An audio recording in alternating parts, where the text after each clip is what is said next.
یہ آیت ہے نا، یہ جو آیت ہے 7 سمندروں کی چابیاں اسی آیت کے اندر ہے.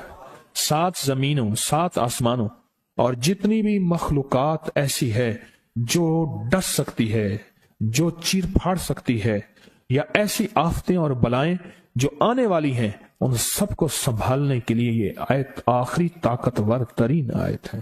اور یہ عمل حیرت انگیز ترین عمل ہے. میں چند سانسیں پڑھواؤں گا، میں آج چند سانسیں پڑھواؤں گا، اور آپ کو علم ہے کہ یہ کتنی سانسوں کا عمل ہے؟ 40 سانسوں کا عمل ہے. اس کو دیکھتے ہوئے 40 سانسیں، اور ہر سانس میں اپنے مقصد، اپنی مشکل، اپنی پریشانی، جادو، جنات، بندش، بیماریاں، ناکامیاں، تکلیفیں، مشکلات، مسائل، الجھنوں کا ہر سانس میں تصور کرنا ہے. اگر چاہتے ہیں کہ ہمیشہ تمنگری رہے، مالداری رہے، عزت رہے، بھرم رہے، اور نسلیں پتہ نہیں کتنی آئیں گی کوئی خبر نہیں، اور ان کا رزق کشادہ رہے، کیسے ہوگا؟ کس طرح ہوگا؟ تو اس کا واحد حل اور اس کا واحد راستہ صرف یہی ہے. اپنے مالوں کو سوچیں، یہ میرا مال اللہ نے دیا ہے. میرے والد غریب تھے، میرا دادا غریب تھا، یا میرا والد مالدار تھا، یا میرا دادا مالدار تھا. آج اگر ان کی جائیداد اور چیزیں مجھ تک پہنچی ہیں تو ان کے پاس راز کیا تھا؟ یہ ضروری ہے. میرا ایک اور پیغام بھی سن لیجیے گا. یہ ضروری ہے کہ اپنی نسلوں کو فقیر اور غریب اور منگتا چھوڑ کے نہیں جانا. جتنی استطاعت ہو ان کے لیے اتنا جائیداد، پراپرٹی، مال، کوئی رزق کو چھوٹا سا چھوڑ کے جانا ضروری ہے. اپنی نسلوں کو خالی چھوڑ کے نہ جانا. اگر وسائل ہیں، حلال کے راستے ہیں، اگر نہیں ہیں تو کوشش کرتے رہیں. اللہ کا مال اللہ کے ذمہ ہے، اللہ کا نظام اللہ کے ذمہ ہے. یہ آپ اگر اپنے پاس کچھ مال رکھتے ہیں، کچھ جائیداد رکھتے ہیں، سونے جواہرات رکھتے ہیں، یا کچھ چیزیں رکھتے ہیں، اگر آپ رزق حلال میں سنبھال کے رکھا ہوا ہے اور سال کے بعد ان کی زکوٰۃ دیتے ہیں اور رکھتے ہیں، تو یہ حرام نہیں ہے، اسباب کے موافق ہے اور توکل کے خلاف نہیں ہے. ایسا کرنے سے آپ گناہگار نہیں ہوں گے. ڈھاکہ میں ایک بازار ہے، اس کا نام خانم بازار ہے.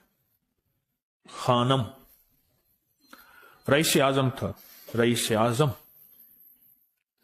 اعظم، پر اس نے زکوٰۃ، عشر، ہدیات، صدقات کے لیے اپنا مال محفوظ نہ کر سکا. بہت رئیس تھا. اس کے بارے میں تھا کہ 40 دن تک اگر گھوڑی دن رات دوڑتی رہے، گھوڑا دوڑتا رہے تیز رفتار، اس کی جاگیر ختم نہیں ہوگی. 40 دن 40 راتیں، 40 دن 40 راتیں ختم نہیں ہوگی. باپ کے مرنے کے بعد بیٹی کو ایک چسکا پڑ گیا. وہ تھا کپڑے کے پھاڑنے کی آواز. کپڑا نا پھٹتا ہے تو اس کی ایک آواز ہوتی ہے، بس اس کو آواز اچھی لگتی تھی. تھانوں کے تھان آتے تھے، وہ سارا دن قیمتی بوسکی کے، کرنڈی کے اور قیمتی کپڑے پھاڑتی تھی، اس کو ٹکڑے کر دیتی. اس کا مشغلہ تھا. اور بیٹے کو مشغلہ یہ پڑ گیا، اس وقت نئی دیا سلائی آئی تھی، یہ ماچس کی ڈبیاں، تیلیاں، وہ ماچس کی ڈبیاں اور تیلیاں جلاتا تھا. اس کا بارود کی بو اسے اچھی لگتی تھی. بارود ہوتے نا، وہ بارود لگا ہوا تھا، تو 2 بارود آپس میں ٹکراتے ہیں، شعلہ نکلتا ہے، اس سے بو بھی نکلتی ہے، اس کو بو اچھی لگتی تھی. ایک وقت آیا کہ وہ خالی ہو گیا. اور خانم فارسی کا لفظ اصل میں، وہ ایک اس گلی بازار کے چوراہے میں کھڑی ہوتی تھی ایک جگہ اور بھیک مانگتی تھی، اور اس کے نام پہ خود بازار کا نام خانم بازار پڑ گیا. میں جھنگ میں گیا، پرانی بات ہے، ہمارے ایک مخلص ہیں ان کے ہاں، ایک چوک میں کھڑا تھا، تو وہ چوک سے ان کی گاڑی لینے آئی کہ آگے راستہ سمجھ نہیں آ رہا تھا. تو مجھے کہنے لگے آپ میری گاڑی میں بیٹھ جائیں. میں ان کی گاڑی میں بیٹھ گیا. مجھ سے کہنے لگے یہ جو چوک ہے نا، فلاں فلاں، میں نام نہیں لیتا، فلاں فلاں، اس کی اتنی جاگیر تھی کہ 3 دن 3 راتیں گھوڑی دوڑتی رہتی تھی، ختم نہیں ہوتی تھی. اور پھر ان کی نسلوں میں کوئی ایسا آیا اور خود اس کو کوئی ایسی چیز پڑ گئی کہ ایک وقت اسی چوک پہ کھڑے ہو کے بھیک مانگتا تھا. اور ایک دفعہ سخت سردی تھی، بھیک مانگ رہا تھا، سردی میں ٹھٹر گیا، اور ٹھٹر کے تو میں چھپ گئے جیسے آج کل سردی ہے. رات کو وہیں مر کے پڑا تھا. صبح اٹھایا، کچھ لوگوں نے چندہ کر کے کفن دے کے دفن کر دیا. میرے حضور کا فرمان ہے اپنے مالوں کو زکات کے ذریعے محفوظ کرو، محفوظ کر لو۔ اگر محفوظ نہ کیا، نسلوں میں فقر اور فاقے، غربت، تنگ دستیاں، فقیری اور منگتا ہونا نسلوں کو دیکھے جائیں گے۔ پھر نسلیں کہیں گی پدرم سلطان بت، ہمارا باپ، ہمارا دادا بادشاہ تھا، جاگیردار تھا، مالدار تھا، ہمارے بڑے بتاتے ہیں زندگی بھر کے لیے فقر اور فاقہ، غربت اور تنگ دستی سے بچے رہیں گے۔ غیب سے اللہ کا نظام ایسا چلے گا، ایسا چلے گا، ایسا چلے گا، اللہ سارے بھوکے ہوں گے، سارے پیاسے ہوں گے، سارے فقیر ہوں گے، سارے منگتے ہوں گے، اللہ تجھے کھلائے گا بھی صحیح، پلائے گا بھی صحیح، سلائے گا بھی صحیح۔ عزت کے تکیے، عزت کے لقمے، عزت کے جام، عزت کے جام۔ مالک بن دینار رحمت اللہ علیہ کے پاس ایک بندہ ہدیہ لے کے آیا، اللہ کے ولی تھے، حضرت ہدیہ قبول فرمائے۔ آپ قبول فرما لیتے تھے، کسی کا نہیں کرتے تھے۔ میں نہیں لیتا، تیرا رزق حلال نہیں ہے، دیکھ کے فرما دی، تیرا رزق حلال نہیں، دیکھ کے فرمایا تیرا رزق حلال نہیں۔ انہیں حضور حلال ہے، فرمایا نہیں ہے۔ تو اچھا فرمایا ایسا کر، یہ رزق لے جا جو مجھے ہدیہ دیتا ہے، تجھے سب سے زیادہ جو مستحق ضرورت مند ملے اس کو دے، دینے کے بعد پھر اس کا پیچھا کر۔ تو ان پیسوں سے کرتا کیا ہے؟ اب مرشد کا حکم تھا، فرمان تھا، کیا۔ دیکھا تو ایک لولا، لنگڑا، اپاہج، معذور، اندھا، کانا، کپڑے خستہ حال، بالکل بے بس، اور بھیک مانگ رہا ہے۔ اس کا دل نرم ہوا اور کہا کہ اس سے بڑا ضرورت مند پھر کوئی نہیں ہے۔ اس کو جا کے مال دیا، پیچھا کیا۔ چلتے چلتے چلتے اس نے جا کے آگے گیا تو نہ وہ لولا تھا، نہ وہ لنگڑا تھا، نہ وہ کندھا تھا، کانا تھا، نہ وہ اندھا تھا، کچھ بھی نہیں تھا، بالکل ٹھیک ٹھاک ہو گیا۔ اور یہ حیرت سے دیکھ رہا ہے۔ کرتے کرتے جا کے اس نے ان پیسوں سے حرام کام کیا، خاموشی سے آ گئے، آپ کا فرمان ٹھیک ہے، میں اب یہ میرے پیسے لے، یہ جا کے کسی ایسے بندے کو دے جو تجھے سب سے زیادہ مالدار نظر آتا ہو، خوشحال نظر آتا ہو، بہترین نظر آتا ہو۔ اب پیسے لے لیے۔ اب دیکھا تو ایک صاحب ہے، بڑی قیمتی گھوڑے پہ، لاجواب پوشاک ہے اور بہت اچھی حالت ہے ان کی، بہت اچھی حالت۔ سوچا کہ حضرت نے فرمایا تھا کہ سب سے زیادہ خوشحال کو دینا ہے۔ اس کو جا کے پیسے دیے، اس نے لے لیے۔ اب اس کا پیچھا کیا، وہ ایسی دکان پہ گیا جہاں سے راشن لیا جاتا ہے، اس نے تھوڑا تھوڑا راشن لیا، حیران ہو گئے، اتنا مالدار آدمی ہے، ایسے راشن لے رہا ہے جیسے کوئی بندہ روز کی آئے روز کی کھائے، اتنا ضرورت مند۔ اس کا پیچھا کیا، ایک پرانی حویلی تھی، ایک پرانا محل نما ایک گھر تھا، ٹوٹا پھوٹا۔ اس کا جا کے دروازہ کھٹکھٹایا، ابھی اندر جانے ہی لگا تھا تو اس نے لگام پکڑ لی۔ اس نے دیکھا تو ہے تو وہی جس نے آج میری مدد کی ہے، کہا تجھے اللہ کا واسطہ ہے، اب مجھے اپنے حالات بتا دے۔ تو کہنے لگا تو نے جس کا واسطہ دیا ہے اور پھر تو نے میری آج مدد کی ہے، میں نے آج تک اپنے حالات کسی کو نہیں بتایا، میں رئیس اعظم تھا، تلک الایام نداولها بین الناس، اللہ کی طرف سے آزمائش آ گئی، اور فقر، فاقہ، غربت، تنگ دستی ختم، ہر چیز ختم ہو گئی۔ کئی دنوں سے میں بھی بھوکا ہوں، میرا گھوڑا بھی بھوکا ہے، اور یہ میں نے کپڑے سنبھال کے رکھے ہوئے ہیں، یہ ایک لباس ہے رکھا ہوا ہے، باہر اسی لباس میں نکلتا ہوں، کسی کو یہ شک نہ پڑ جائے یہ بھوکا ہے، یہ فقر کی حالت میں ہے، یہ غربت کی حالت میں ہے۔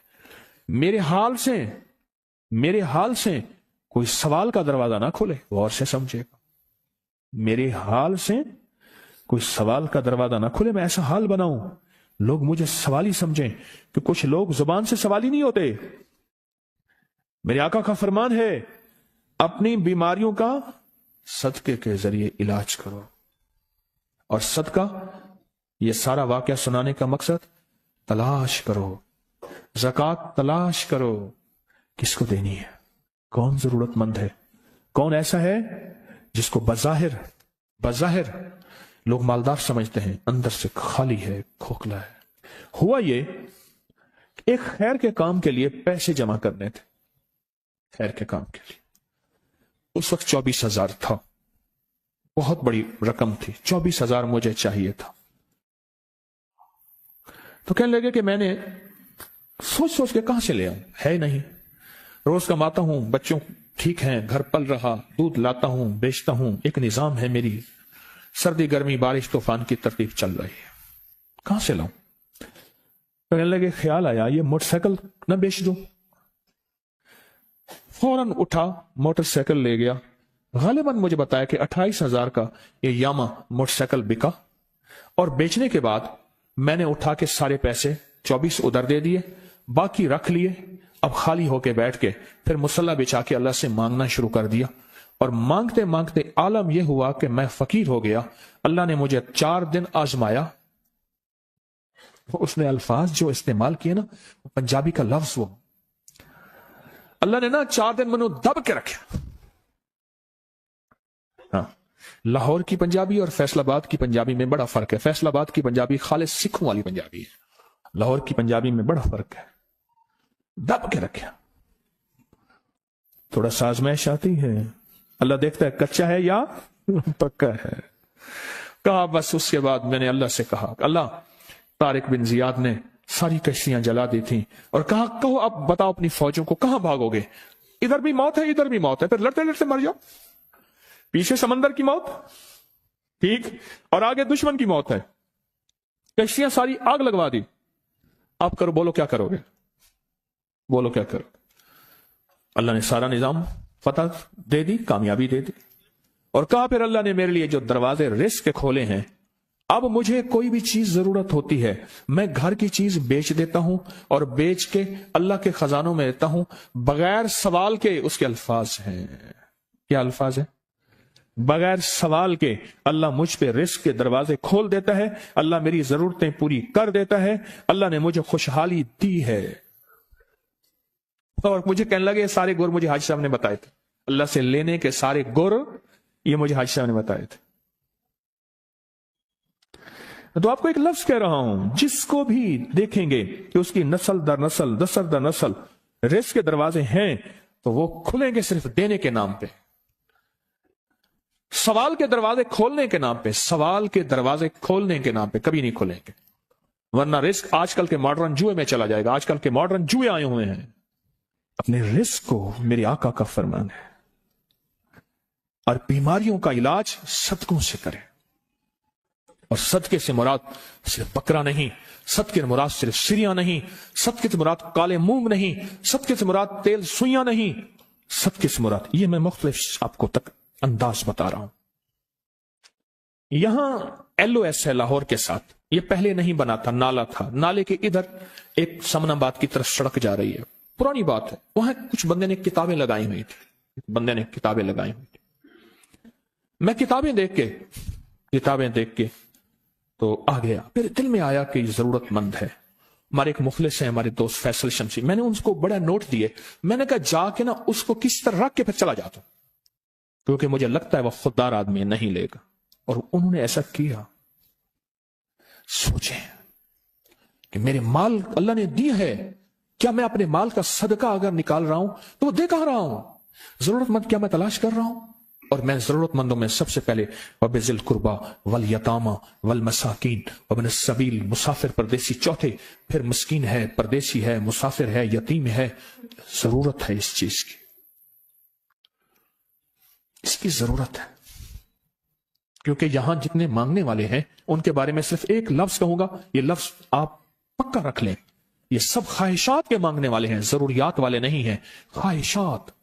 اتنا بڑا بنگلہ، اتنی بڑی سواری، فلاں برانڈ کا موبائل، فلاں چیز، فلاں چیز، فلاں چیز، یہ خواہشات کی کوئی حد نہیں ہے، یہ لفظ بھی ذہن نشین رکھیے گا، میرے ساتھ بولیں، خواہشات کی، ضروریات کی حد ہے، خواہشات کی حد نہیں ہے۔ عاجزانہ دعاؤں کے ذریعے اگر اپنی مصیبتیں، اپنی بلائیں، اپنی پریشانیاں اور اپنی تکلیفیں ٹلوانا چاہتے ہیں تو اس کے پیچھے ہمارے ساتھ کون سی دعائیں ہوں؟ عاجزانہ دعائیں، عاجزانہ دعائیں۔ اور میں امام زین العابدین جب دعائیں مانگتے تھے اور ان کی دعاؤں کے اندر جو درد ہوتا تھا اور غم ہوتا تھا، اور ان کی دعاؤں کے اندر جو بلبلانا اور بلبلانا اور کرب اور تکلیف ہوتی تھی، فرمایا ہنستے اپنی ہنسیاں بھول جاتے تھے، سونے والے سونا ترک کر دیتے تھے، اونگنے والے اونگنا چھوڑ دیتے تھے، اور وہ بھی ان کے ساتھ رونے لگ جاتے تھے۔ ان کا رونا ہی اتنا تھا، وہ ہنسیاں تو بخشی بخشوائی تھی۔ اور ان کا نام زین العابدین، نام تو ان کا علی ہے، زین العابدین پڑا اس لیے عبادت کرتے کرتے کرتے وہ عبادت گاروں کے امام بن گئے۔ یہ تسبیح خانہ جو آپ کو راستے دے رہا ہے، تسبیح خانہ جو منزلیں دے رہا ہے، یہ راستہ، یہ منزل ساری کے ساری اس لیے ہے کہ اس منزل اور راستے کے پیچھے دعاؤں کی طاقت ہے، دعاؤں کی طاقت ہے۔ ان دعاؤں اور اعمال کو اپنے ساتھ ایسے سینے سے لگا لیں۔ ان دعاؤں اور اعمال کے اندر حیرت انگیز دنیا ہے۔ جب سے تسبیح خانے کے ساتھ نسبت ہے، دعاؤں کی کیا کیا طاقتیں دیکھی، دعاؤں کی کیا کیا تاثیر دیکھی، سنوں گا نہیں، بس صرف دل میں سوچیں، میرے سوالوں کا جواب دل میں دیں۔ دعاؤں کو کیسے آزمایا، خود ہی تو کہتے ہیں فلاں وظیفہ پڑھا یہ ہوگا، فلاں عمل کی، یہ دعائیں تو ہیں، ساری کیا ہیں؟ ساری میری حدیثیں، میرے آقا کا فرمان دعائیں، سارا قرآن دعائیں، ساری تسبیحاں دعائیں، اور سارے دل سے گڑ گڑانے والے لفظ وہ جس زبان میں بھی ہوں، جس کلام میں بھی ہوں، وہ سب دعائیں ہیں۔ اللہ کو یہ مانگنا پسند ہے۔ اللہ کہتا ہے پھر وہ مصیبتیں جو کھجور کے درختوں سے نیچے آ چکی ہوتی ہیں، میں ان کھجوروں کو بھی، ان درختوں کو بھی، ان مصیبتوں کو بھی ٹال دیتا ہوں، اور وہ مصیبتیں جو تیری آنکھیں نے دیکھ چکی ہیں ان کو بھی ٹال دیتا ہوں، اور وہ بلائیں آفات جو زندگی میں تیرے سامنے ہیں ان کو بھی ٹال دیتا ہوں۔ یہ ساری بلائیں اور آفات اور یہ ساری تکلیفیں میں اس وقت ٹال دیتا ہوں جب تیری دعاؤں کی طاقت تیرے سامنے آ کے کھڑی ہوتی ہے، کیونکہ دعاؤں کی ایک طاقت ہے، دعاؤں کی ایک تاثیر ہے، دعاؤں کا ایک حصار ہے، دعاؤں کا ایک کوٹ ہے، اور دعاؤں کا ایک قلعہ ہے، اور دعائیں ایک ڈیفنس وال ہیں، اور دعائیں حفاظت کا نظام ہے، اور دعاؤں سے آفتیں، بلائیں، مصیبتیں، تکلیفیں ایسی ٹل جاتی۔